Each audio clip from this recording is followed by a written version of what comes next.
Chapter 2 of Anna Karenina, Book 4, by Leo Tolstoy. Translated by Constance Garnett. This recording is in the public domain. Recording by Marianne.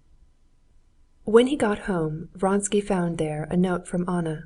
She wrote, "I am ill and unhappy. I cannot come out, but I cannot go on longer without seeing you. Come in this evening. Alexey Alexandrovitch goes to the council at 7 and will be there till 10. Thinking for an instant of the strangeness of her bidding him to come straight to her, in spite of her husband's insisting on her not receiving him, he decided to go.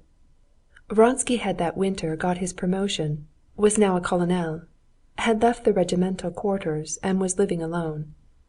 After having some lunch, he lay down on the sofa immediately, and in 5 minutes memories of the hideous scenes he had witnessed during the last few days were confused together and joined on to a mental image of Anna and of the peasant who had played an important part in the bear hunt, and Vronsky fell asleep.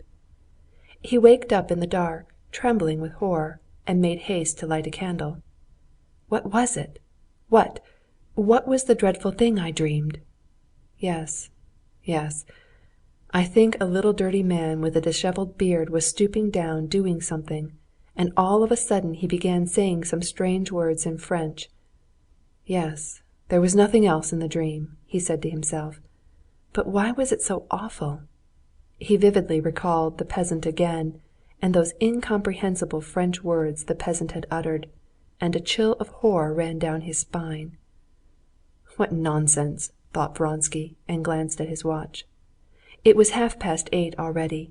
He rang up his servant, dressed in haste, and went out onto the steps, completely forgetting the dream and only worried at being late. As he drove up to the Karenins' entrance, he looked at his watch and saw it was 10 minutes to 9. A high, narrow carriage with a pair of greys was standing at the entrance. He recognized Anna's carriage. She is coming to me, thought Vronsky, and better she should. I don't like going into that house. But no matter, I can't hide myself, he thought, and with that manner peculiar to him from childhood, as of a man who has nothing to be ashamed of, Vronsky got out of his sledge and went to the door. The door opened, and the hall porter with a rug on his arm called the carriage.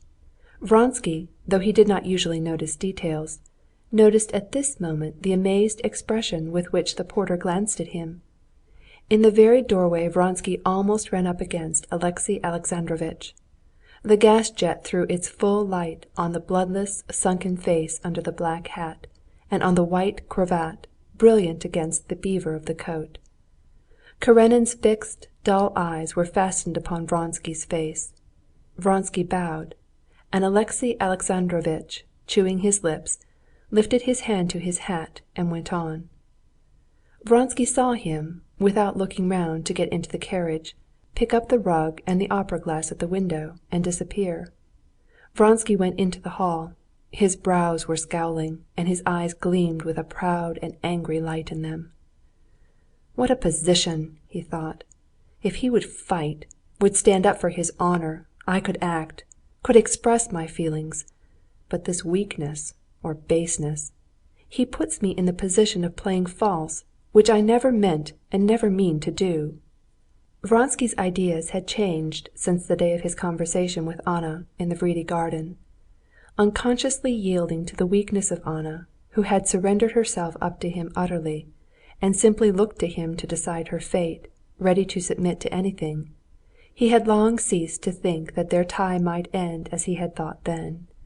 His ambitious plans had retreated into the background again, and feeling that he had got out of that circle of activity in which everything was definite, he had given himself entirely to his passion, and that passion was binding him more and more closely to her.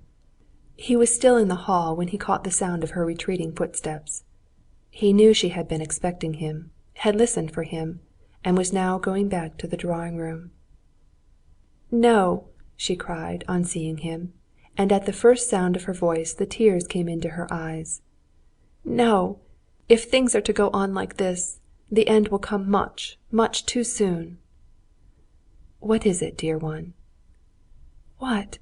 I've been waiting in agony for an hour, 2 hours. No, I won't. I can't quarrel with you.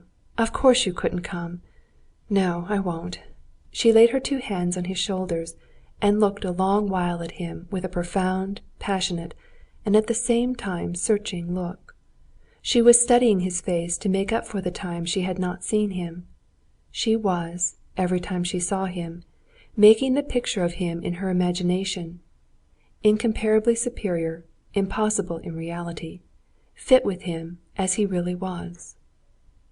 Chapter 3